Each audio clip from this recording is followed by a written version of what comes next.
Ok, buenas noches. Gracias por su asistencia, participación en la asesoría de hoy, 18 de marzo de 2021. Hoy vamos a entrar a ver ahora sí que ya de fondo la Convención de Viena sobre relaciones consulares, que es el documento, digamos, base o central del derecho consular internacional, ¿no? Ya hemos visto que esta convención se negoció en el marco de Naciones Unidas dentro de los esfuerzos por codificar el derecho internacional durante los primeros años de la existencia de la ONU. Se firmó, se negoció en abril del 63, se abrió la firma. No estoy seguro, creo que entró en vigor el año 67, una vez que ya se reunieron el número de ratificaciones necesarias. Creo que para México empezó a aplicar, a ser, estar vigente en 1969, una vez que cumplimos con el procedimiento respectivo y se depositó el instrumento de ratificación en Viena. Y bueno, es el documento más general que da todo el marco, que explica muchas cosas. No lo explica todo, porque bueno, es una convención multilateral, internacional, pero bueno, es la que da el marco de referencia dentro del cual cada país desarrolla su propio derecho consular y también, bueno, se producen los acuerdos consulares bilaterales. Entonces, vamos así que por partes.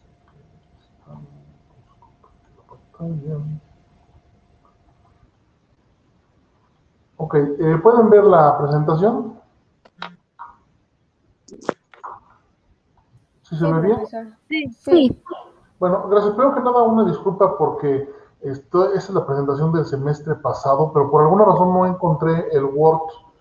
O sea, esto es un PDF que originalmente era un Word y no encontré el Word original. Entonces, por eso tiene la fecha del semestre pasado, pero bueno, es el mismo tema, ¿no? Bueno, aquí están los antecedentes que ya había mencionado. Cómo algo que es importante destacar es que el proyecto general se le encargó a un jurista checoslovaco, Jaroslav Surek, que fue el que diseñó el proyecto de la Convención de Viena, que luego fue el que se negoció entre los países en el 63. Y fíjense el tiempo que tomó, ¿no? A Yaroslav Zurek le encargan el proyecto en 1955 y la convención se aprueba hasta el 63, o sea, tomó 8 años llevarla a buen puerto. Y bueno, una vez entró en vigor en 1967, en marzo. La estructura de la convención, bueno, tiene un preámbulo, las definiciones, el artículo 1, luego habla primero de las relaciones consulares en general, los artículos 2 al 24, luego facilidades, privilegios e inmunidades relativos a las oficinas consulares, a los funcionarios consulares y a otros miembros de la oficina consular, artículos 25 al 57. Luego, algo importante que cada semestre, créanme que quiero dedicarle más tiempo y nunca me da, es el régimen aplicable a los funcionarios consulares honorarios y las oficinas dirigidas por los mismos. Luego las disposiciones generales, disposiciones finales, y luego viene dos protocolos facultativos sobre adquisición de nacionalidad y otros temas, que son los 8 artículos que ya no forman parte en sí de la convención, son anexos a la convención. Ok, luego viene el preámbulo, vale la pena leerlo completo. Los estados parte de la presente convención, teniendo presente que han existido relaciones consulares entre los pueblos desde hace siglos, o sea, no es algo nuevo, ¿no? Como vimos, esto se remonta por lo menos hasta la antigua Grecia. Luego, teniendo en cuenta los propósitos y principios de la Carta de las Naciones Unidas relativos a la igualdad soberana de los estados, el mantenimiento de la paz y de la seguridad internacionales y al fomento de las relaciones de amistad entre las naciones. Luego hace referencia a la Conferencia de Naciones Unidas sobre Relaciones e Inmunidades Diplomáticas, que aprobó la Convención de Viena sobre Relaciones Diplomáticas, que se abrió la firma en abril del 61, o sea, 2 años antes. estimando que una convención internacional sobre las relaciones, privilegios e inmunidades consulares contribuirá también al desarrollo de las relaciones amistosas entre las naciones, prescindiendo de sus diferencias de régimen constitucional y social. Y finalmente, conscientes de que la finalidad de dichos privilegios e inmunidades no es beneficiar a particulares, sino garantizar a las oficinas consulares el eficaz desempeño de sus funciones en nombre de sus estados respectivos. Y luego, afirmando que las normas de derecho internacional consuetudinario, es decir, aquel derivado de la costumbre, continuarán rigiendo las materias que no hayan sido expresamente reguladas por las disposiciones de la presente convención. Es decir, se reconoce el papel suplementario de la costumbre internacional como parte del derecho en aquellas materias que no han sido precisamente, expresamente reguladas por la convención. Ok, luego, definiciones, artículo 1, eso es muy importante. Oficina consular, todo consulado general, viceconsulado o agencia consular. Circunscripción consular, el territorio atribuido a una oficina consular para el ejercicio de las funciones consulares. Luego, jefe de oficina consular, la persona encargada de desempeñar tal función. Funcionario consular, toda persona, incluido el jefe de la oficina, encargada con ese carácter del ejercicio de las funciones consulares. Luego, empleado consular, toda persona empleada en el servicio administrativo o técnico de una oficina consular. Luego, el miembro del personal de servicio, toda persona empleada en el servicio doméstico de una oficina consular. Luego, miembros de la oficina consular, los funcionarios y empleados consulares y los miembros del personal de servicio. Y bueno, finalmente, miembros del personal consular, los funcionarios consulares, salvo el jefe de la oficina consular, los empleados consulares y los miembros del personal de servicio.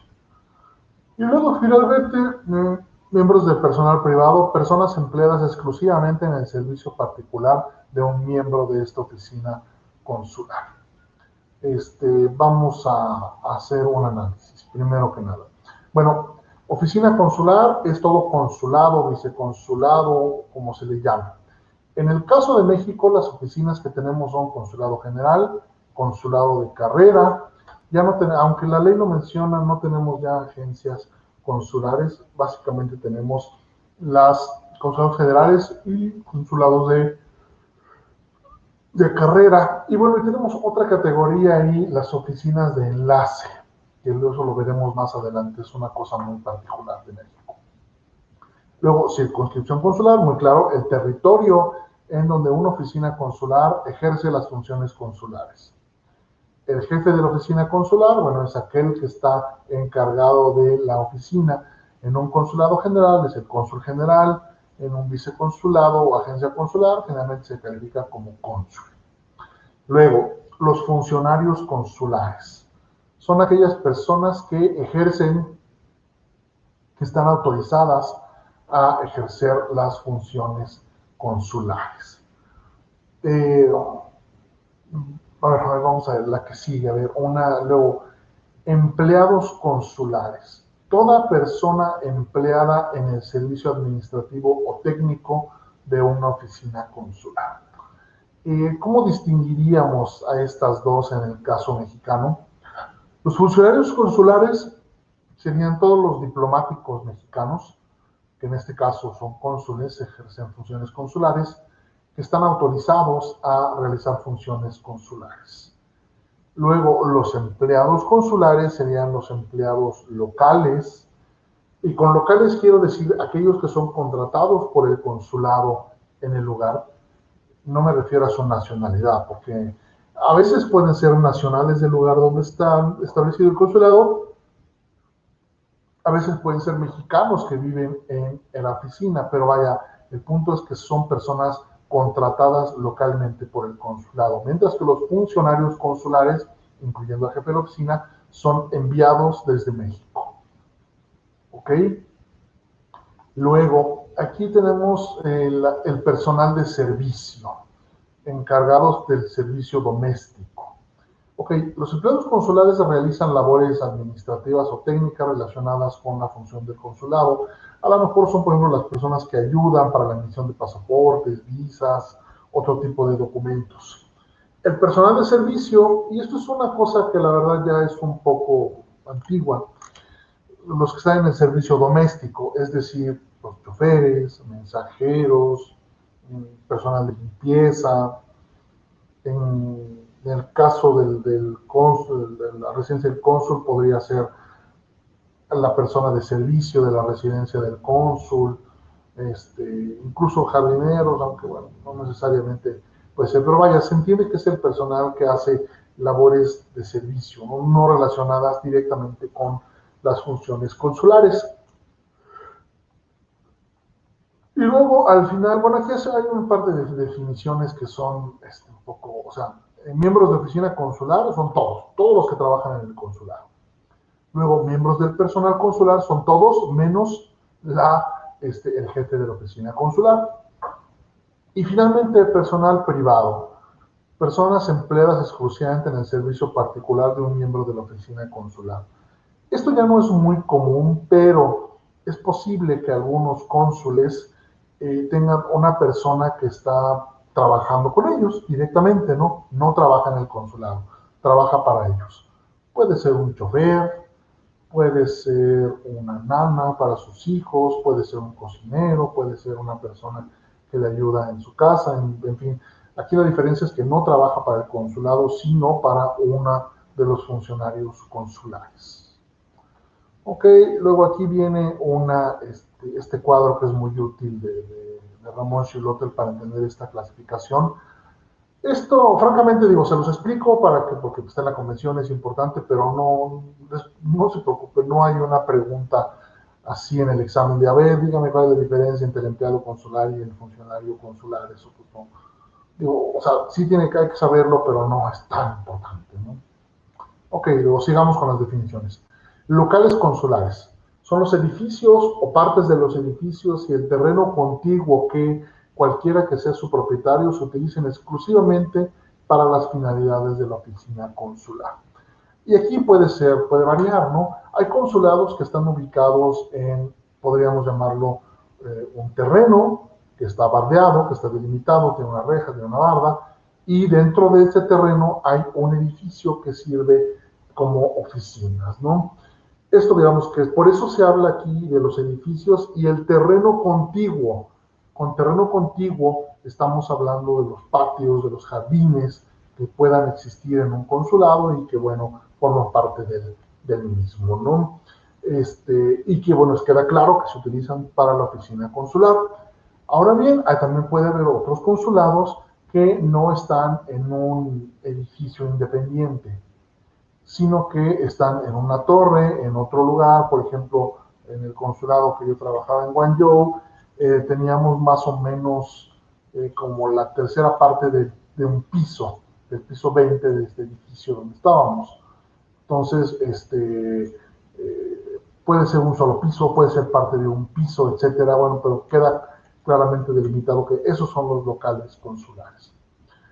Y luego hablamos aquí de los archivos consulares, que son todos los papeles, documentos, correspondencia, libros, películas, cintas magnetofónicas y registros de la oficina consular, así como las cifras, claves, ficheros, muebles destinados a protegerlos y conservarlos.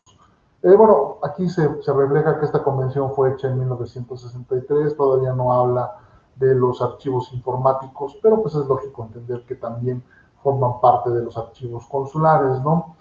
Luego, cifras y claves.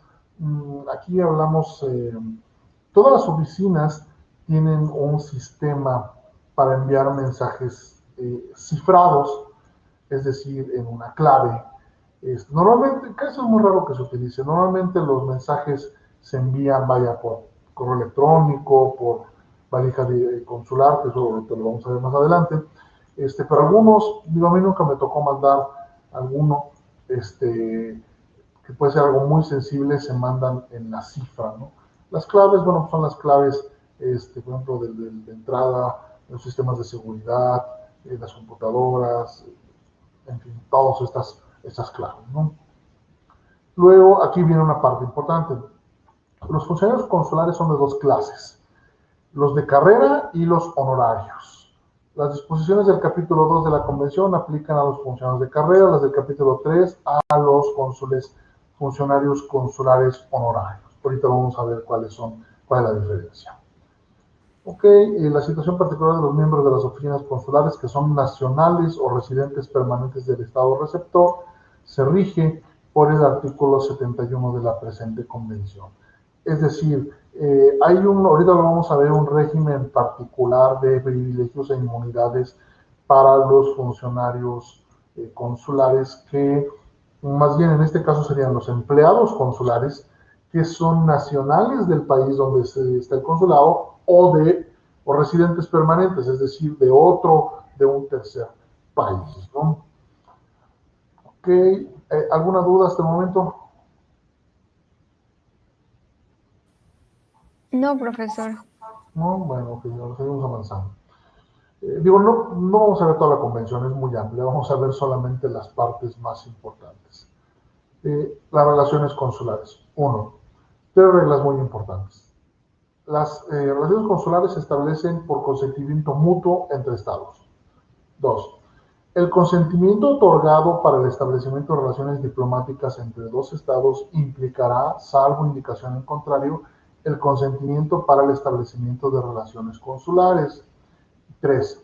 La ruptura de relaciones diplomáticas no entrañará ipso facto la ruptura de relaciones consulares. ¿Ok? Y aquí destaco que hay diferencia entre relaciones diplomáticas que son políticas, se refieren a un diálogo entre países y al deseo de conducir sus relaciones mediante la amistad, mediante la colaboración y la consulta, y las relaciones consulares que se refieren a el acuerdo para que el otro estado pueda establecer oficinas consulares que desempeñen las funciones consulares en su territorio. Y esto muy importante al final, la ruptura de relaciones diplomáticas no implica que automáticamente se rompan las relaciones consulares. Creo que esto ya lo habíamos, hubo una pregunta en alguna de las asesorías anteriores. Hay países que, bueno, por razones políticas pueden romper relaciones diplomáticas, lo cual significa que rompen el diálogo entre ellos, pero las relaciones consulares pueden continuar. ¿Por qué? Porque la gente sigue necesitando servicios consulares. Se necesita emitir pasaportes, visas, legalizar documentos, en fin. Entonces, eso no puede depender necesariamente de la relación política, ¿no? Son cosas que tienen que seguir porque implican cuestiones personales. Ok, bueno, aquí saqué igual un ejemplo del libro de Ramón Schlotul, de eso de la ruptura de relaciones consulares. Me señala aquí, por ejemplo, que cuando España no tenía relaciones con Italia, admitió cónsules. Un momento, por favor. Sí, adelante. ¿Qué pasó? Perdón. Y luego poner un ejemplo que es más interesante, en el caso de México.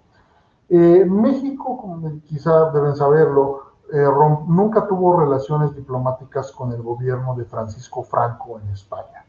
Nosotros siempre reconocimos al gobierno de la República Española, que fue un gobierno que a partir de 1939 se estableció en el exilio, de hecho se estableció en México originalmente, y luego este gobierno español en el exilio se trasladó a Francia, si no mal recuerdo.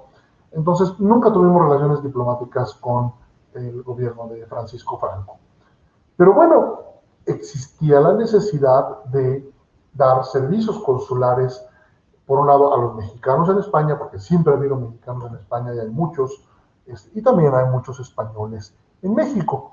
Entonces, ¿qué es lo que se hizo? Bueno, se estableció, así se le llamó, la sección consular B de la Embajada de México en Portugal, en Madrid, España. Ok, puede parecer muy raro, ¿no? Imagínense que llegas ahí tú en Madrid, en aquel tiempo, estamos hablando de los años 40, 50, 60, parte de los 70. Tú eres un mexicano en Madrid y pierdes tu pasaporte, necesitas renovarlo, y vas pues a lo que te dicen que es el consulado mexicano y hay un letrero que dice ahí sección consular B, Embajada de México en Portugal. ¿Por qué en Portugal? Bueno, porque es el país más cercano a bueno, igual Francia podemos decir también está cerca, pero bueno, se escogió que fuera desde Portugal que se estableciera una oficina consular en Madrid que daba este servicio a los mexicanos en España durante el tiempo que duró la dictadura de Francisco Franco en España, ¿no? Y luego menciona aquí otro caso, Gran Bretaña conservó durante varios años a su cónsul en Taiwán después de haber reconocido al gobierno de Pekín como único para toda China, e incluso el cónsul trató con las autoridades provinciales sin tener contacto con las altas autoridades del gobierno de Taiwán. Ese es otro ejemplo que, bueno, que es también muy, y este continúa hasta la fecha. Después del triunfo de los comunistas en la Guerra Civil China en 1949, el gobierno nacionalista se refugia en la isla de Taiwán. Pues la isla se llama Formosa, en realidad, pero bueno. También se le conoce como Taiwán, donde hasta la fecha se conserva, ¿no?, como un gobierno de facto. ¿Por qué digo de facto? Porque, bueno, en la realidad ellos gobiernan Taiwán. Aunque el principio comúnmente aceptado es que existe una sola China y que tanto Taiwán como el continente forman parte de China. La realidad es que hay dos entidades políticas distintas, ¿no? La China continental, gobernada en Beijing, un régimen comunista, y el gobierno de la República de China, o popularmente conocido como Taiwán, que está en la isla. La mayor parte de los países del mundo tienen relaciones diplomáticas solo con el gobierno de Beijing. Pero bueno, Taiwán es un territorio importante, ¿no? Es un territorio, son más de 20 millones de habitantes, económicamente es muy importante, ¿no? Entonces existe la necesidad de dar servicios consulares. Entonces, la mayor parte de los países tienen oficinas en Taiwán que no son consulados. ¿Por qué? Porque no, o sea, incluso no se mantienen relaciones consulares con el gobierno de, bueno, no se mantienen en teoría, pero en la práctica sí. ¿Por qué? Porque estas oficinas que tienen diferentes nombres, en el caso de México, por ejemplo, se llama Oficina de Enlace de México en Taiwán, o en Taipei, perdón, Taipei, que es la capital de Taiwán. Esta oficina de enlace, por ejemplo, el de Estados Unidos se llama The American Institute en Taiwán, igualmente en la capital, en Taipei, y así cada país le pone un nombre distinto. Ninguna, hasta donde yo sé, ninguna se llama consulado ni embajada, solamente los pocos países que todavía tienen relaciones diplomáticas con Taiwán, que no son muchos, son creo que como 12, 13 países. Pero bueno, en realidad, en la práctica tenemos relaciones consulares con Taiwán. Y también Taiwán tiene igual una oficina de comercial y cultural aquí en la Ciudad de México, que entre otras cosas da servicios consulares a sus ciudadanos. ¿Ok? ¿Queda clara esta parte?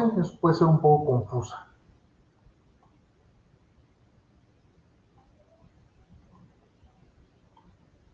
¿Ninguna duda? Entonces, bueno, continuamos. Sí me están escuchando, ¿verdad? Sí, profesor, yo sí lo escucho bien. Sí, sí, pero, ok, gracias. Ok, luego, el establecimiento de una oficina consular. Vamos a ver, por esto hay reglas. Primero, no se podrá establecer una oficina consular en el territorio del Estado receptor sin su consentimiento. Ok, entonces cada oficina debe de haber un acuerdo. Si, por ejemplo, en el caso, digamos, India, ahorita México solamente tiene la embajada en Nueva Delhi.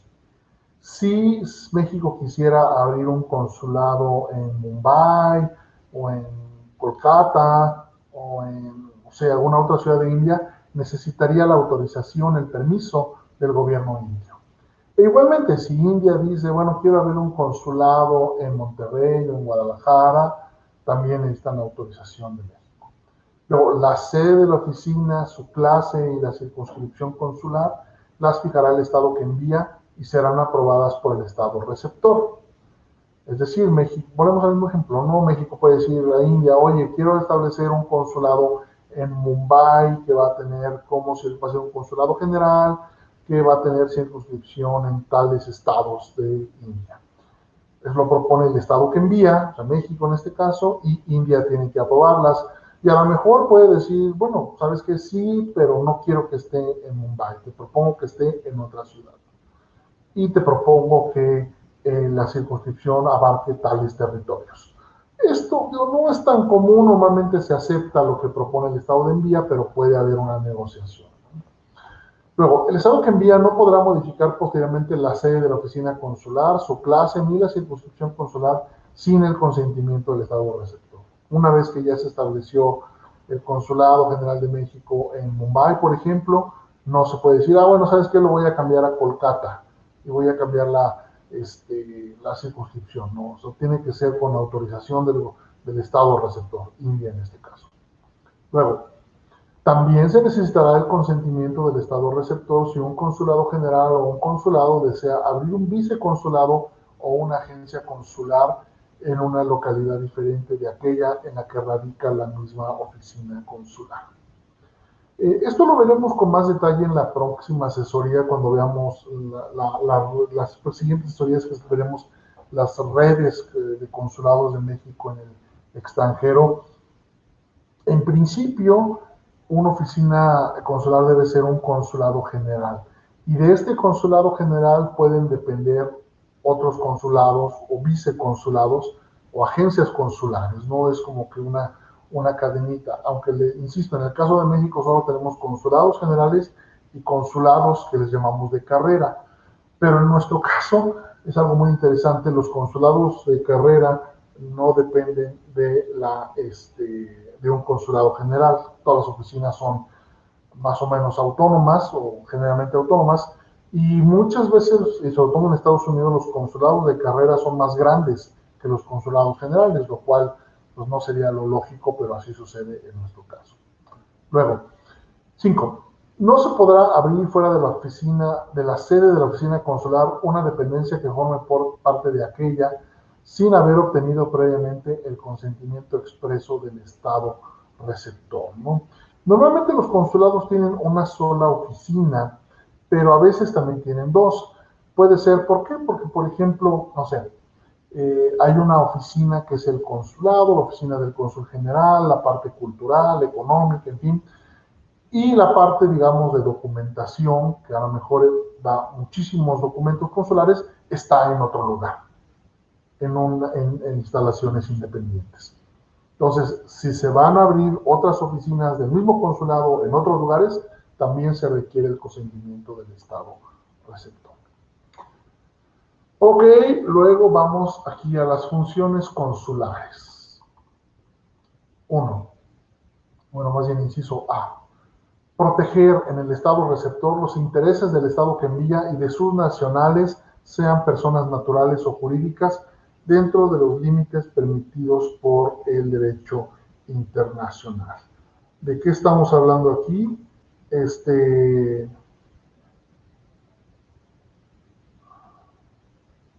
Un instante, por favor.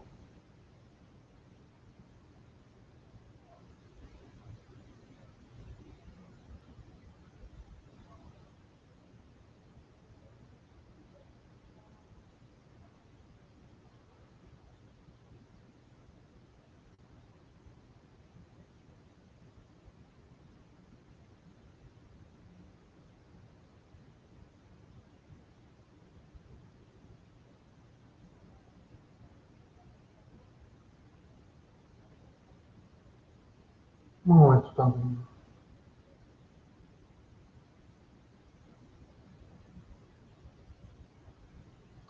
Perdón. Ok, esta es la función más importante.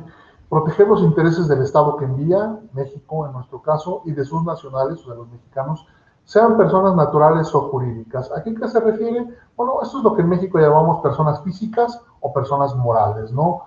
Las personas naturales o físicas son individuos, las personas jurídicas pueden ser empresas, asociaciones, otro tipo de gobiernos, en fin, tienen diferentes formas dentro de los límites permitidos por el derecho internacional. Esa es la producción, podríamos decir que es la más importante porque es la que está mencionada primero. Luego, Fomentar el desarrollo de las relaciones comerciales, económicas, culturales y científicas entre el Estado que envía y el Estado receptor, y promover además las relaciones amistosas entre los mismos de conformidad con las disposiciones de la presente convención. ¿Ok? Es la labor que yo llamo de promoción comercial, económica, cultural, científica o tecnológica, podría llamarse, en fin, y las relaciones de amistad entre los mismos. Ok, luego, informarse por todos los medios lícitos de las condiciones y de la evolución de la vida comercial, económica, cultural y científica del Estado receptor, e informar al respecto al gobierno del Estado que envía y proporcionar datos a las personas interesadas. Esta función también es muy importante.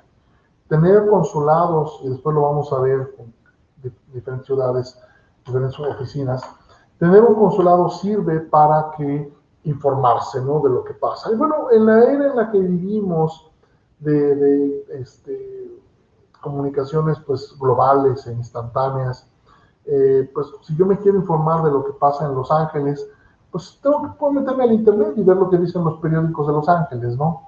Pero bueno, nunca va a ser lo mismo tener gente sobre el terreno que no solo lee las noticias del día, ¿no?, sino que habla con los locales, que está ahí, que asiste a eventos y que vaya, se puede informar de una manera mucho más completa de lo que está pasando, ¿no? Entonces, informarse, informar al gobierno del Estado y a las personas interesadas. O sea, la información que nos mandan los cónsules me sirve no solo para el gobierno, ¿no? Puede servir para también para empresas mexicanas, para universidades, para otro tipo, incluso para particulares, ¿no? Es establecido en la convención esto que es muy importante, informarse y distribuir esta información. Luego, extender pasaportes y documentos de viaje a los nacionales del Estado que envía y visados o documentos adecuados a las personas que desean viajar a dicho Estado. Muy claro, ¿no? En este caso, darle a los mexicanos pasaportes y a los extranjeros que lo requieran darles visas. Luego, prestar ayuda y asistencia a los nacionales del Estado que envía, sean personas naturales o jurídicas. Esto, bueno, se empara un poco con proteger los intereses del Estado, pero aquí ya hablamos específicamente de ayuda y asistencia a los nacionales del Estado que envía, ya sean personas físicas o morales, naturales o jurídicas. Luego, actuar en calidad de notario, en la de funcionario de registro civil y en funciones similares y ejercitar otras de carácter administrativo, siempre que no se opongan a las leyes del Estado receptor. ¿Ok? Aquí se autoriza a los cónsules entonces a ejercer la notaría, la fe pública, el registro civil y otras funciones de documentación de tipo administrativo, que también esto lo verán en la sesión 3, está completa dedicada a estos temas. Luego, velar, de acuerdo con las leyes y reglamentos del Estado receptor, por los intereses de los nacionales del Estado que envía, sean personas naturales o jurídicas, en los casos de sucesión por causa de muerte que se produzcan en el territorio del Estado receptor. Es decir, esto es una cosa para autorización para intervenir en los juicios de sucesión testamentaria que se lleven a cabo por fallecimiento de, en nuestro caso, mexicanos en el extranjero, aunque en general aquí más bien es la asistencia a los familiares, ¿no? Luego la función H, repelar dentro de los límites que impongan las leyes y reglamentos del Estado receptor por los intereses de los menores de edad y otras personas que carezcan de capacidad plena y que sean nacionales del Estado que envía, en particular cuando se requiera instituir para ellos una tutela o una curatela. Es decir, también hay una facultad importante de los consulados o los cónsules para proteger a los menores y a otras personas que no estén en capacidad de valerse por sí mismos en el extranjero. Luego, bueno, todavía faltan varios más. A ver, la I. Representar a los nacionales del Estado que envía y tomar las medidas convenientes para su representación ante los tribunales y otras autoridades del Estado receptor, de conformidad con la práctica y los procedimientos en vigor de este último, a fin de lograr que, de acuerdo con las leyes y reglamentos del mismo, se adopten las medidas provisionales de preservación de los derechos e intereses de los nacionales, cuando por estar ausentes o por cualquier otra cosa no puedan defenderlos oportunamente. Bueno, aquí es la asistencia jurídica, ¿no? En general, los consulados, los cónsules no pueden fungir como abogados de los mexicanos, no pueden representarlos legalmente, pero sí pueden interponer su autoridad consular y brindar asesoría para que los extranjeros, los mexicanos en el extranjero, tengan una adecuada representación legal en caso de requerirla. Ok, luego, comunicar decisiones judiciales y extrajudiciales y diligenciar comisiones rogatorias de conformidad con los acuerdos internacionales en vigor y a falta de los mismos, de manera que sea compatible con las leyes y reglamentos del Estado receptor. Hay algunas veces en las cuales juicios, las sentencias de los juicios deben ejecutarse en el extranjero. En este caso, los cónsules actúan como conducto para la transmisión de las sentencias de que tengan que ejecutarse en su circunscripción y comunican esas decisiones judiciales y extrajudiciales. No, esto no, bueno, depende del lugar. En China la verdad no era muy común, pero hay otros lugares donde sí. En Estados Unidos sobre todo sí es más común que los consulados tengan que meterse a este tipo de trabajo. Luego, está muy importante, la K, ejercer de conformidad con las leyes y reglamentos del Estado que envía los derechos de control o inspección de los buques que tengan la nacionalidad de dicho Estado y de las aeronaves matriculadas en el mismo y de sus tripulaciones. Recordarán los antecedentes que habíamos hablado en la época medieval de las funciones del cónsul marítimo, ¿no? De cómo tenían facultades para resolver problemas y auxiliar a sus navegantes, sus barcos, a sus comerciantes también en diferentes temas marítimos y portuarios. Esta función se preserva en los cónsules modernos, vamos a verlo más adelante, pero aquí está establecido en la convención, ¿no? Y se extiende no solo a los buques, sino también a las aeronaves. ¿Ok? Y eso es una herencia de la institución del cónsul marítimo medieval. Ok, bueno, aquí también sigue sobre lo mismo, prestar ayuda a los buques y aeronaves, recibir declaración sobre el viaje de los buques, refrendar los documentos, en fin, son facultades igual relacionadas con el control y apoyo a los buques y aeronaves.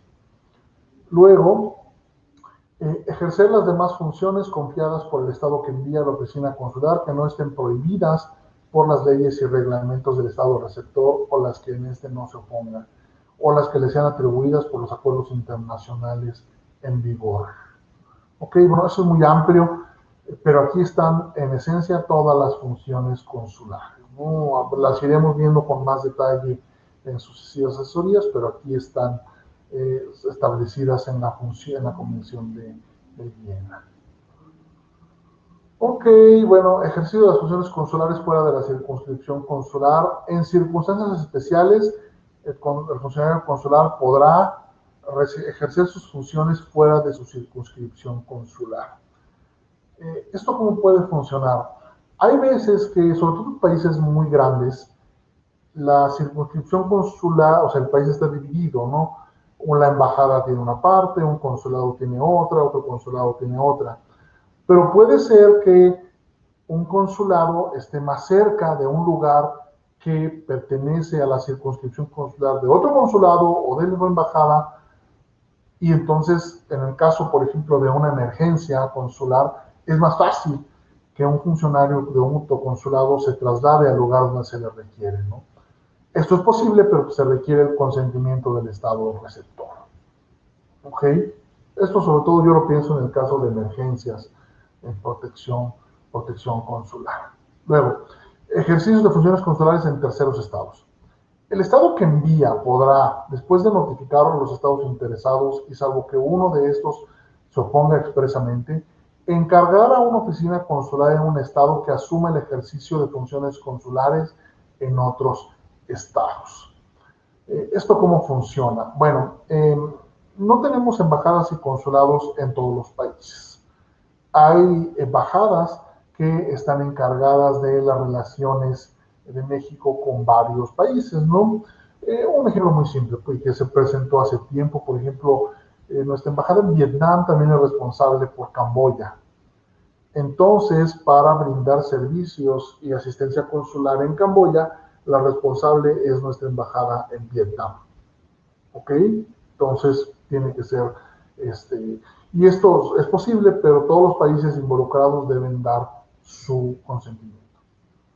Luego, una oficina consular del estado que envía podrá, previa a la adecuada notificación al estado receptor y siempre que éste no se oponga, ejercer funciones consulares por cuenta de un tercer estado en el estado receptor. Esto sucede muchas veces cuando no hay relaciones diplomáticas entre dos países y las relaciones consulares son encargadas a un tercer país. Un ejemplo, Estados Unidos no tiene relaciones diplomáticas ni consulares con Corea del Norte. Entonces, ¿qué pasa si tú eres un norteamericano y por alguna razón viajaste a Corea del Norte y tienes un problema, necesitas asistencia? Otra embajada se encarga de hacerlo, en el caso de Corea del Norte es Suecia. Eso está establecido así, que los intereses de Estados Unidos en Suecia, incluyendo las cuestiones consulares, están a cargo de, los intereses de Estados Unidos en Corea del Norte y la protección y servicios consulares están en manos de Suecia. ¿Okay? Y aquí es establecido en este artículo. Bueno, categorías de los jefes de oficina consular, los cónsules generales, cónsules, vicecónsules, agentes de oficina consular. Ok, bueno, aquí esta otra parte es importante. El nombramiento y admisión de los jefes de la oficina consular. Serán nombrados por el estado que envía y admitidos en el ejercicio de sus funciones por el estado receptor. Luego, sin perjuicio de las disposiciones de la presente convención, los procedimientos de nombramiento y admisión del jefe de oficina consular serán determinados por las leyes, reglamentos y usos del estado que envía y del estado receptor, respectivamente. Luego, la carta patente o notificación de nombramiento. El jefe de la oficina consular será provisto por el estado que envía de un documento que acredite su calidad en la forma de carta patente u otro instrumento similar, extendido por cada nombramiento y en el que indicará, por lo general, su nombre completo, su clase y categoría, la circunscripción consular y la sede de la oficina consular. El estado que envía transmitirá la carta patente por vía diplomática u otra vía adecuada al gobierno del estado en cuyo territorio el jefe de oficina consular haya de ejercer sus funciones.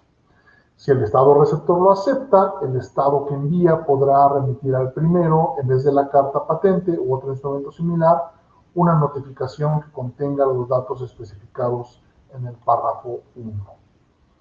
Ok, y aquí bueno, vamos a ver un ejemplo de una carta patente. Esta carta patente fue firmada, si no me recuerdo, es del presidente Calderón, sí, en 2011. Sí.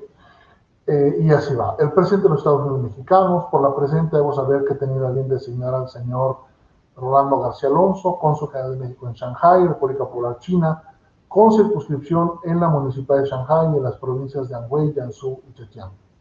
Por tanto, ruego a todas las autoridades, particularmente las de Shanghái, República Popular China, que le reconozcan tal carácter y le impartan el auxilio y protección que pudiera requerir para el ejercicio de las funciones inherentes a su cargo, reconociendo asimismo las prerrogativas, inmunidades y privilegios que por el mismo le corresponden.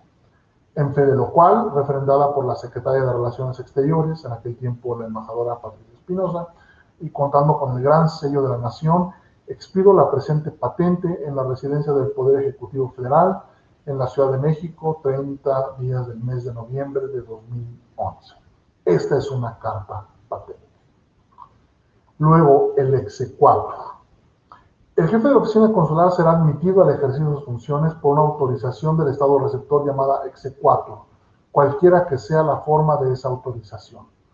El estado que se niegue a otorgar el exequatur no estará obligado a comunicar al estado que envía los motivos de esa negativa. Sin perjuicio de lo dispuesto en los artículos 13 y 15, el jefe de la oficina consular no podrá iniciar sus funciones sin antes haber recibido el exequatur. ¿Ok? Entonces, la carta patente es el documento que designa al cónsul y el exequatur es la autorización que el país receptor otorga para que el cónsul pueda asumir sus funciones. Bueno, aquí un ejemplo de un exequatur chino. Del lado izquierdo, bueno, está el texto en chino. Del lado derecho, la traducción, otorgamiento de exequatur. La República Popular China acepta al señor Carlos Ignacio Giral Cabrales como cónsul general de los Estados Unidos Mexicanos en Guangzhou, con circunscripción en las provincias de Guangdong, Hainan, Hunan, Fujian, Jiangxi y la región autónoma de Guangxi. Le permiten el ejercicio de las funciones inherentes a su cargo en su circunscripción consular, reconociéndole a sí mismo las prerrogativas, inmunidades y privilegios que por el mismo le corresponden. Firmante autorizado, el Ministerio de Relaciones Exteriores, el señor Guo Xiaochun, director de la Dirección General de Asuntos Consulares. Beijing, junio de 2016. Y bueno, viene el sello. Aquí está la firma del funcionario y de otro lado el sello del Ministerio de Relaciones Exteriores. Luego, admisión provisional del jefe de la oficina consular. Hasta que se le concede el exequatur del jefe de la oficina consular, podrá ser admitido provisionalmente al ejercicio de sus funciones. En este caso, les serán aplicables las disposiciones de la presente convención. Es decir, a veces el exequatur, por su naturaleza de ser un documento muy formal, puede tardar algún tiempo en ser emitido. Entonces se puede otorgar una autorización provisional para que el cónsul pueda ejercer el ejercicio de sus funciones en lo que se emite el exequatur. Ok, bueno, una vez que se haya admitido al jefe de la oficina consular, aunque sea provisionalmente, el Estado receptor está obligado a comunicarlo sin dilación a las autoridades competentes de la circunscripción consular. Es decir, normalmente es el exequatur y la autorización provisional las emite el Ministerio de Relaciones Exteriores. Pero, bueno, finalmente el cónsul con quienes va a tener que lidiar son con las autoridades locales. Entonces, la autoridad nacional, que es generalmente las Relaciones Exteriores, debe informarle a las autoridades locales que se ha admitido al cónsul. En este caso, pues es generalmente a los gobiernos de las provincias o estados, dependiendo del país del que se trate, a los que se les notifica sobre la admisión de un nuevo cónsul. Ahora bien, ejercicio temporal de las funciones de jefe de la oficina consular. Si quedase vacante el puesto de jefe de la oficina consular o si el jefe no pudiese ejercer sus funciones, podrá actuar provisionalmente en calidad de tal un jefe interino. El nombre del jefe interino será comunicado al Ministerio de Relaciones Exteriores del Estado receptor o a la autoridad designada por este, por la misión diplomática del Estado que envía, o si éste no tuviera tal misión, por el jefe de la oficina consular o por otra autoridad competente. Un cónsul general puede irse porque termina su misión y pasa algún tiempo en el que se nombra un nuevo cónsul general. En ese caso, otro de los funcionarios, hay una jerarquía de funcionarios, el segundo de a bordo es el que queda a cargo como jefe interino de la oficina consular. Ese fue mi caso en el consulado en Guangzhou de enero de 2015 a junio de 2016. El jefe provisional le aplican las mismas disposiciones de la presente convención, como si fuera el jefe de la oficina consular. Luego, la precedencia. Este es un concepto muy ligado al protocolo, pero que es importante. Y aplica también para los diplomáticos. La precedencia podríamos definirla como el orden la precedencia es el orden de preferencia que se le da a los cónsules, generalmente hablando sobre todo a los jefes de las oficinas consulares. Por ejemplo, una cuestión protocolaria, ¿no? Estamos en un evento, es digamos una cena. ¿Cómo se decide quién se va a sentar en el lugar más importante? Pues muy fácil. El cónsul que tenga, aquí lo dice, primero la categoría y luego la fecha de concesión del exequatur. Es decir, a partir de cuándo estás como cónsul. El cónsul que tenga más tiempo en el lugar, que haya obtenido su exequatur con mayor antelación, es el que tiene la precedencia y luego el que le sigue y así se va llevando a cabo esto, ¿no? Igualmente en un discurso, ¿a quién se nombra primero? ¿Al cónsul del país más grande al cónsul del país más importante para el país donde estamos. No, se utiliza la precedencia, ¿no? Que está otorgada por la concesión del exequatur. Ok, y esto, créanme que, bueno, puede parecer algo superficial o frívolo, pero es muy importante, ¿no? Y sirve para tener un orden, ¿no? Y muchas veces, por ejemplo, incluso en un evento, ¿quién va a hablar primero? El que tenga mayor precedencia, ¿no?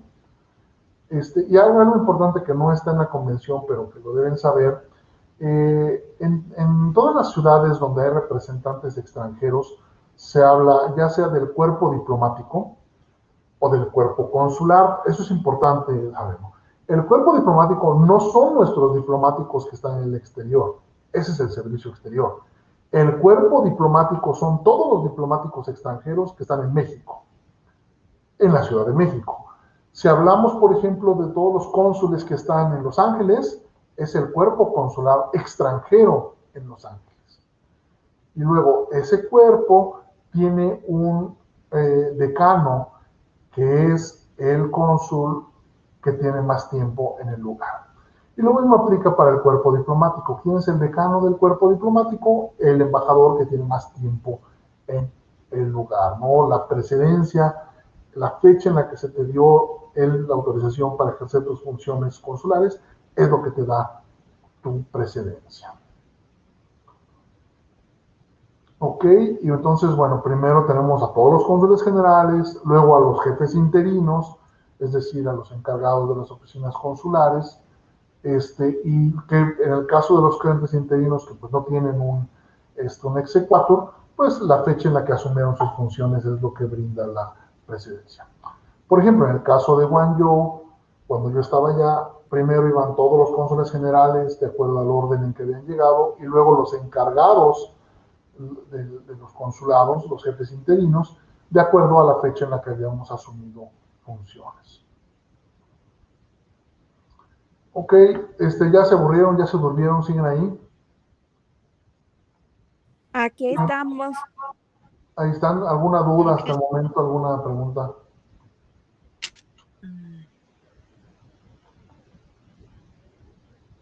La de ellos se llama... Bueno, ¿sí?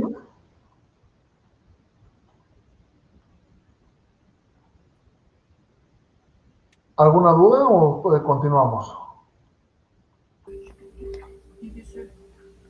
Es una enfermedad altamente contagiosa. Podemos seguir, bueno, yo se le entendí, creo que ahorita no hay dudas. Ok, bueno, vamos entonces a continuar. Insisto, no vamos a ver todo, porque es mucho. Vamos a ver algo importante, el número de miembros de una oficina consular. El Estado receptor podrá, cuando no exista un acuerdo expreso sobre el número de miembros de la oficina consular, exigir que ese número se mantenga dentro de los límites que se consideren razonables y normales, según las circunstancias y condiciones de la circunscripción consular y las necesidades de la oficina consular de que se trate. Esto normalmente no sucede, pero bueno, es una realidad que los consulados y embajadas pueden servir también para colocar personal que se dedique a labores de inteligencia, es decir, espías. Esto es muy común y muchos países lo hacen. Son funcionarios que normalmente se les encarga de alguna actividad como, no sé, cultura o prensa, algo así, pero en realidad su trabajo que hacen es más bien estar buscando información, ¿no? Y esto puede ser tanto abierto, o sea, declarado, como puede ser, ¿cómo llamarlo?, explícito, ¿no? Hay veces que, por ejemplo, México, eso sucede sobre todo en embajadas, tiene agregados del Centro Nacional de Inteligencia, lo que antes era el CISEN, pero normalmente los nuestros están acreditados así, como tales, como agregados de seguridad, y todo el mundo sabe a lo que se dedican. Y tienen un diálogo abierto, franco, con sus colegas de los servicios de inteligencia locales, aunque también, pues, muchas veces, obviamente, se informan por otros medios. En el caso de algunos consulados, y estamos hablando sobre todo de las grandes potencias, de Estados Unidos, de Rusia, de China, puede ser que un consulado, por ejemplo, de China en una ciudad sea demasiado grande, ¿no? No sé, pensemos en, ¿qué les gusta? Seattle, ¿no? Por ejemplo, una ciudad que es importante por algunas empresas que tiene ahí muy importantes como Microsoft o Boeing. Entonces, ahí puede haber que algún país tenga actividades de espionaje económico, industrial. Digo, la verdad es que esto sucede. Entonces, si dices, oye, a ver, China, todos los consulados extranjeros tienen, no sé, entre 10 y 15 funcionarios. ¿Tú por qué quieres tener 50? Además, la comunidad china aquí no es tan grande, no puedes tener tantos funcionarios. Entonces, se puede limitar el número de funcionarios. ¿Y sabes qué? No, tienes que tener máximo 20. Toma medidas para que los funcionarios excedentes de este número regresen a China o vayan a trabajar a otros consulados aquí en Estados Unidos. Esto no es tan común, pero puede suceder, ¿no? La nacionalidad. Los funcionarios consulares habrán de tener en principio la nacionalidad del estado que envía, o sea, los cónsules mexicanos tienen que ser mexicanos.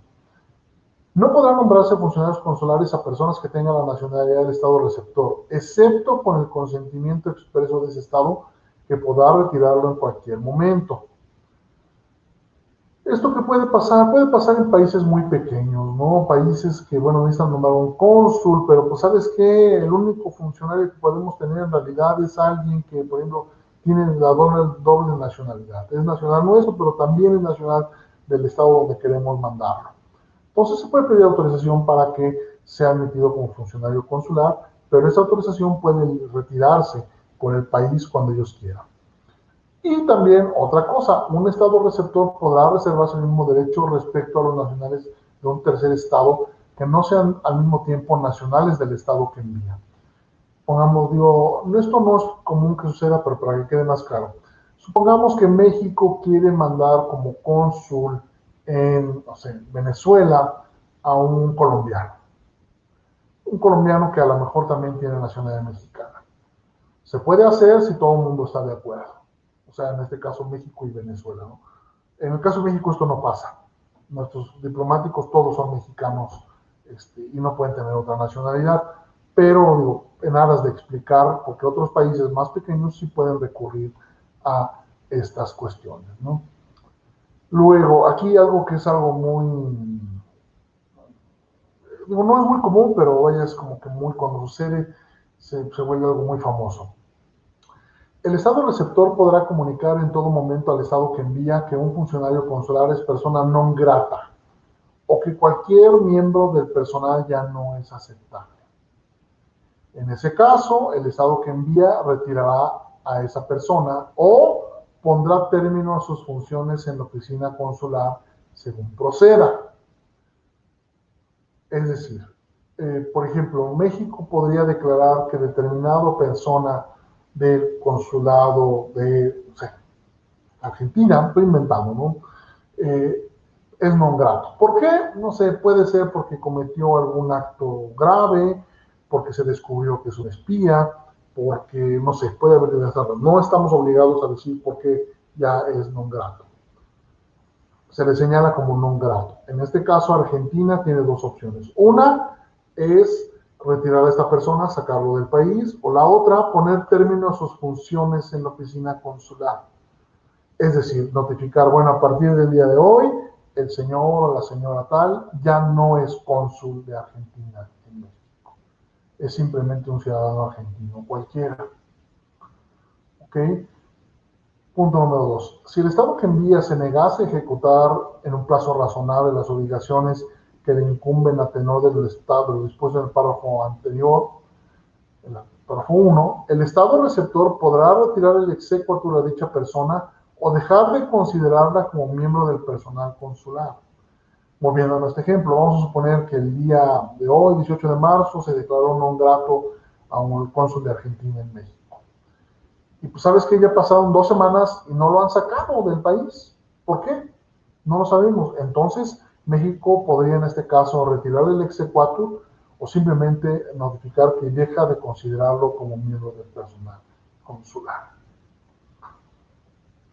Ahora bien, esto no solamente puede pasar cuando la persona ya está aquí. Antes de llegar al territorio también puede ser nombrado non grato o no aceptable. No, no es común, pero puede pasar. Insisto, por el párrafo 4, el Estado receptor no está obligado a exponer al Estado que envía los motivos de su decisión. Cuando a alguien se le declara non grato, es una facultad soberana y no están obligados ningún país a explicar por qué. Bueno, aquí puse un ejemplo. Brasil declaró non gratos a diplomáticos y cónsules de Venezuela. Esto fue, no tiene mucho esta nota. Aquí está, Brasil declara non gratos a diplomáticos venezolanos, pero curiosamente dice, la decisión del gobierno de Jair Bolsonaro no constituye, sin embargo, una orden de expulsión. Aquí estamos hablando de septiembre de 2020. ¿Y por qué no es una orden de expulsión? Porque no había en aquel tiempo, estaban cerradas las fronteras por la pandemia y no había manera de que los venezolanos salieran del país.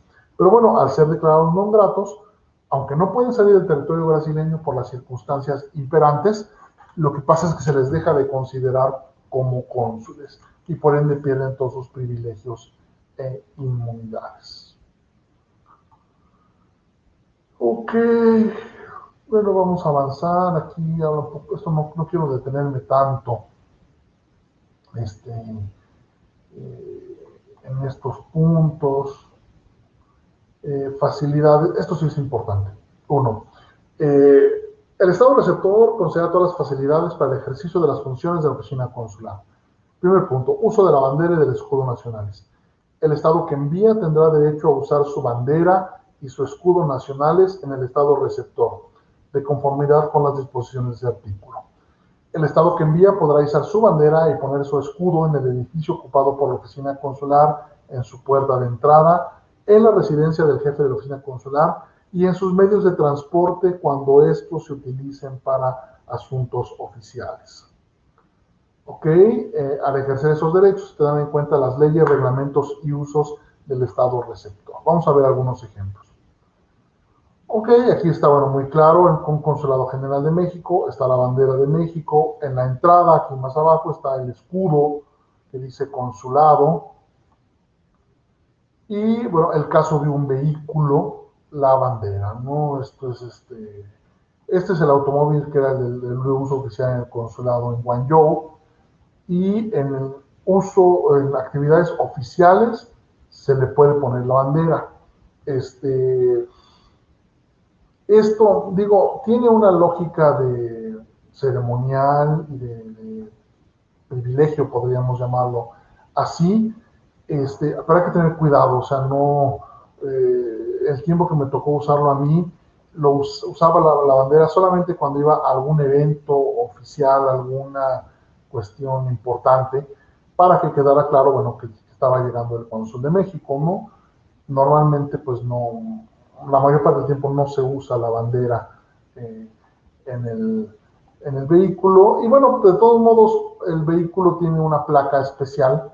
Esta es una placa consular. Digo, aquí no se alcanza a ver en los otros autos, pero esta placa era los funcionarios, bueno, los agentes de tránsito sabían que era un coche consular, ¿no? Y en este caso, por ejemplo, aquí 24 es el número. Los chinos tenían un sistema muy útil en el cual los primeros 2 dígitos eran el país, de acuerdo al orden en que se habían establecido los consulados. El Consulado de México fue el consulado número 24 que se estableció en Guangzhou, por eso es el 24, y el 01, el 01 siempre era el coche del cónsul general. Y los demás coches del consulado tenían otras placas, en la 02, 03, 04, 05. Y esas ya eran simplemente de acuerdo al orden en que se habían sacado.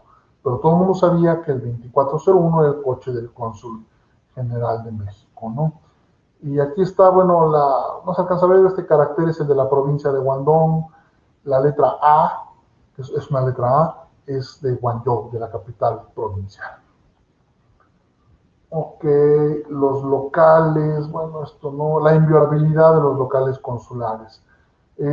Son inviolables en el sentido de que las autoridades locales no pueden tener acceso a los locales consulares, salvo con la autorización del jefe de la oficina consular.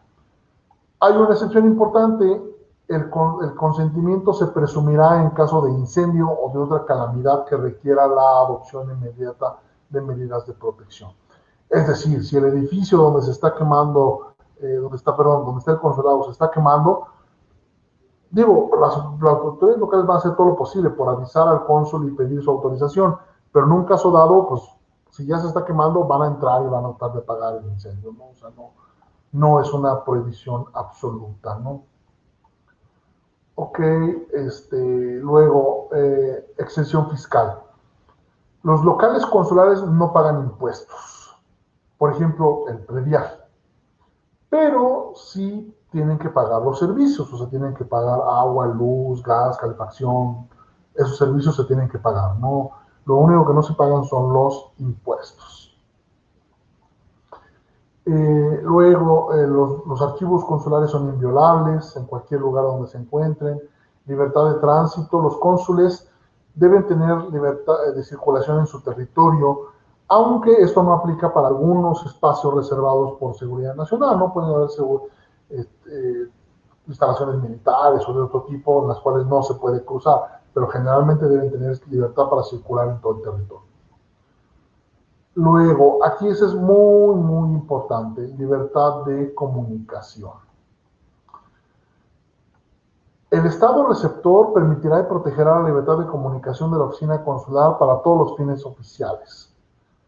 Es decir, el consulado debe tener acceso a teléfono, internet, radio, en fin, los diferentes medios de comunicación para poderse comunicar con su gobierno.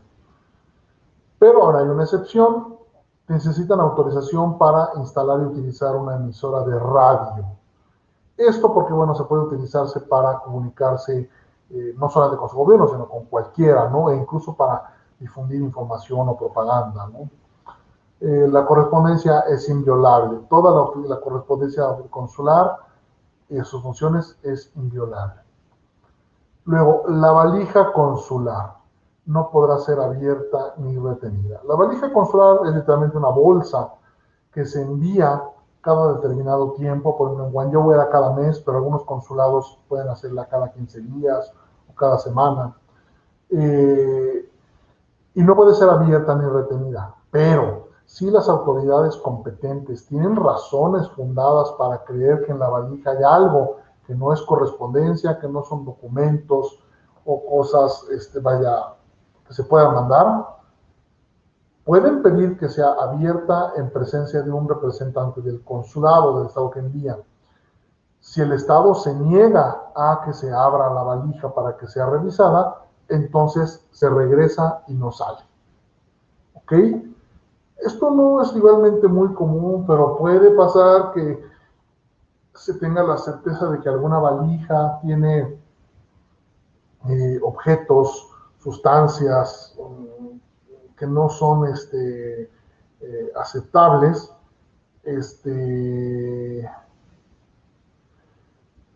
también pues, se le puede rechazar, ¿no? Es decir, se hace que no, ¿sabes qué? Pues tu valija, yo sospecho que tiene algo raro, necesito abrirla. No la puedes abrir, bueno, entonces no sale. Y ya. Así se hace esto con la valija. Ok, luego, este artículo es quizá el más importante de toda la convención. Comunicación con los nacionales del estado que envían. Con el fin de facilitar el ejercicio de las funciones consulares relacionadas con los nacionales que envían, los funcionarios consulares podrán comunicarse libremente con los nacionales del estado que envía y visitarlos. Los nacionales del estado que envía deberán tener la misma libertad de comunicarse con los funcionarios consulares de ese estado y de visitarlos. Si el interesado lo solicita, las autoridades competentes del estado receptor deberán informar sin retraso alguno a la oficina consular competente de ese estado cuando en su circunscripción un nacional del estado que envía sea arrestado de cualquier forma, detenido o puesto en prisión preventiva. Cualquier comunicación dirigida a la oficina consular por la persona arrestada, detenida o puesta en prisión preventiva le será transmitida sin demora por dichas autoridades, las cuales habrán de informar sin dilación a la persona interesada acerca de los derechos que se les reconocen en este apartado. Vamos por partes. 1. Los cónsules tienen derecho a comunicarse con sus nacionales y viceversa. Ninguna autoridad local le puede impedir al cónsul o a los nacionales que se comunique entre sí. Bueno, en caso de que sean detenidos un extranjero, la autoridad local debe informarle que tiene el derecho de hablar con su consulado. ¿Ok? La persona lo puede rechazar, puede decir, no, no estoy interesado en comunicarme con mi consulado, por cualquier razón. Pero se les debe notificar que tienen el derecho de comunicarse con su consulado. Esa es la obligación de la autoridad local. Luego, comunicaciones de las personas detenidas de cualquier tipo, arrestados, detenidos, llámesele como se le llame, deben comunicarse con su consulado. Por ejemplo, una persona que está en la cárcel y hace una carta a su consulado pidiendo ayuda para remediar alguna situación, la carta debe ser enviada sin demora por la autoridad local a su consulado. Luego, los funcionarios consulares tendrán derecho a visitar al nacional del estado que envía, que se haya arrestado, detenido o en prisión preventiva, a conversar con él y organizar su defensa en sus tribunales. Ok, y luego algo muy importante, los funcionarios consulares se abstendrán de intervenir en favor del nacional detenido cuando ese se oponga expresamente a ello. ¿Ok? Una persona puede decir, no, no quiero que mi consulado me defienda. ¿Por qué razón? No sé, por una razón personal. Esto debe ser respetado. No se le puede, y eso ya lo veremos después, un requisito básico para la protección, para ejercer la protección consular, es que lo pida o sea, tiene que haber una solicitud. La protección consular se puede ofrecer, pero no se puede dar a la fuerza. ¿Ok? Y las visitas a los detenidos se tienen que hacer, pero bueno, siempre hay reglas, ¿no? Hay días en los cuales se puede hacer la visita, no todos los días, no es a cualquier hora. Y esto aplica pues para todas las personas que están detenidas, ¿no? Y también la frecuencia de las visitas, ¿no? Las visitas no siempre pueden ser diario, ¿no? Por ejemplo, ¿no? Debe haber una periodicidad razonable para realizarlas. Ok, el artículo 37 también es importante. En el caso de defunciones de nacionales del Estado que envía, la oficina consular debe ser informada de inmediato por las autoridades locales. No, el consulado no puede saber en qué momento falleció un mexicano en el extranjero, ¿no? No podemos estar al tanto de todo, ¿no? Pero bueno, un fallecimiento obviamente debe ser informado a las autoridades y las autoridades deben informar al consulado sobre el fallecimiento de un extranjero, ¿no? También cuando haya accidentes, aquí se habla de buques o aeronaves, eso también debe ser notificado de inmediato, pero también en el caso de accidentes graves, lo normal es que se informe al consulado. Ok, aquí, bueno, vamos a ver. Ay Dios, esto ha tomado más tiempo de lo que yo pensaba.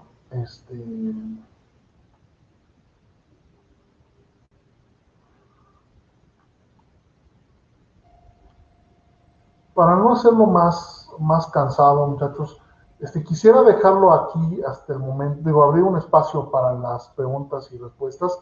Ya no falta mucho, yo creo que la siguiente asesoría terminamos con esto y empezamos con lo que sigue, pero creo que es cansado. Entonces, quisiera dejarlo aquí, pero bueno, desde luego ver si no tienen preguntas o comentarios sobre lo que hemos visto hasta el momento.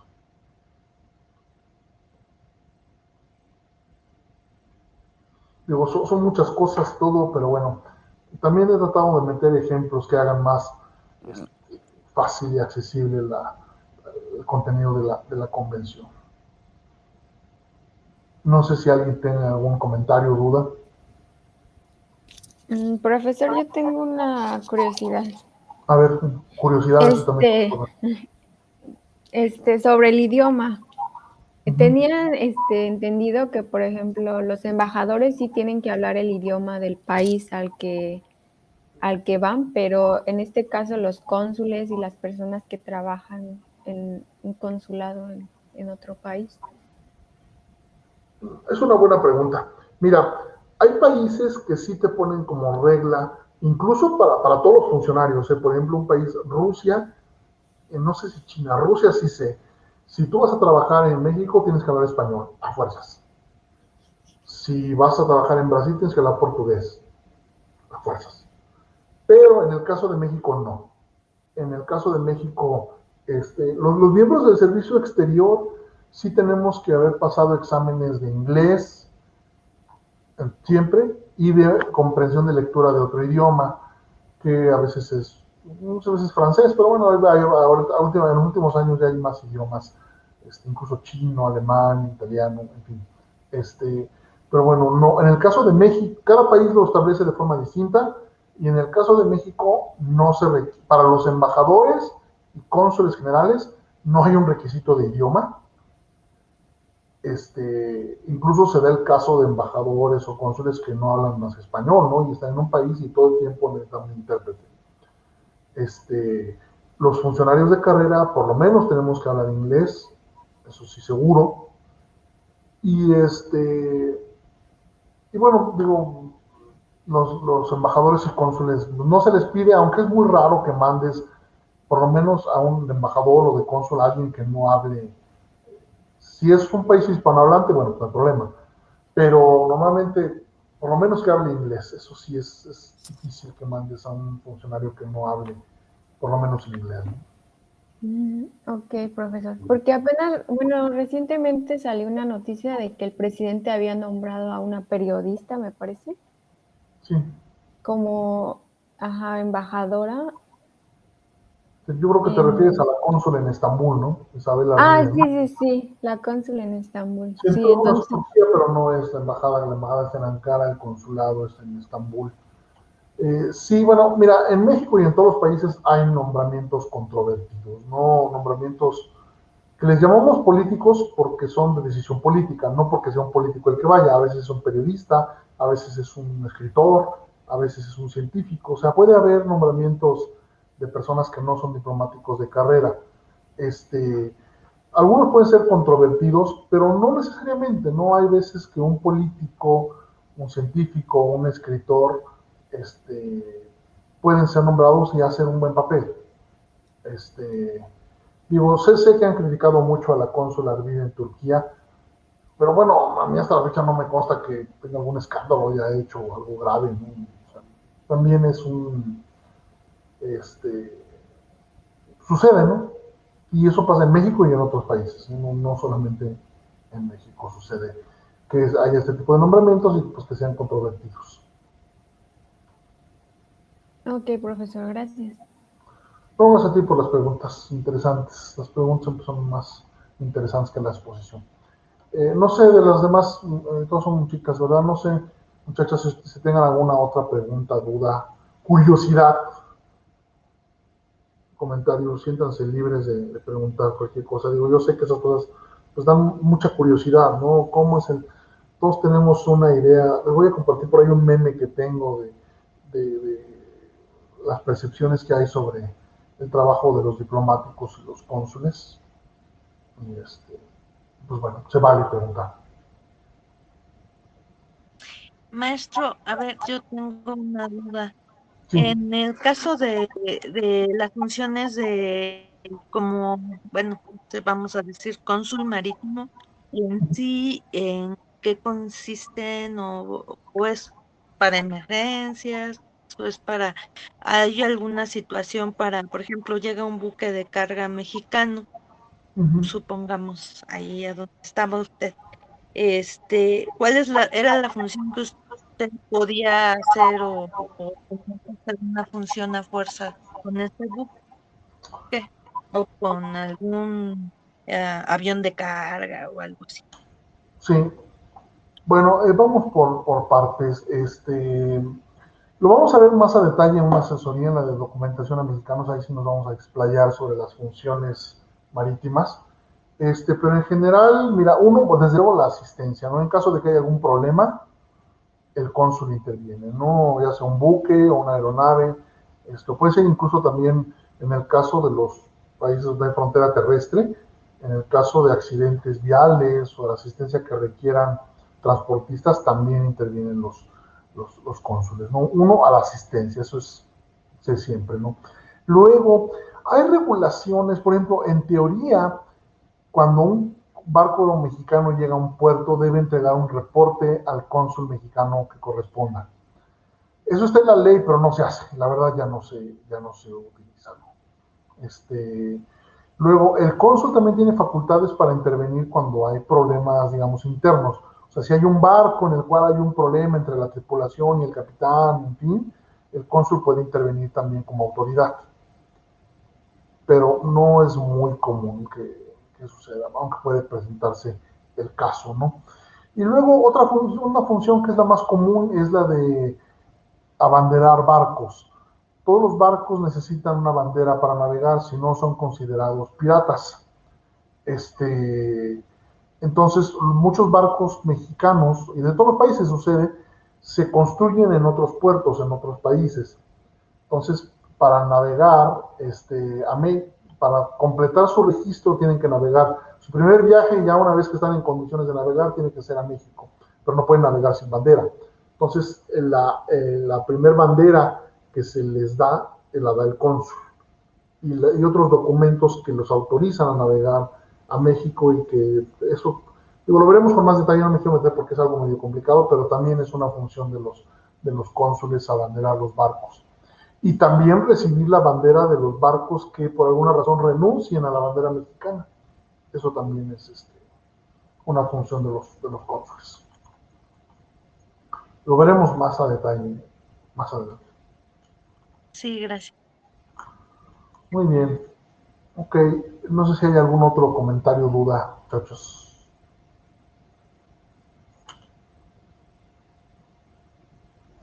Bueno, si no hay ningún otro comentario, por aquí le vamos a dejar el día de hoy. La siguiente asesoría vamos a terminar con esto de la Convención de Viena.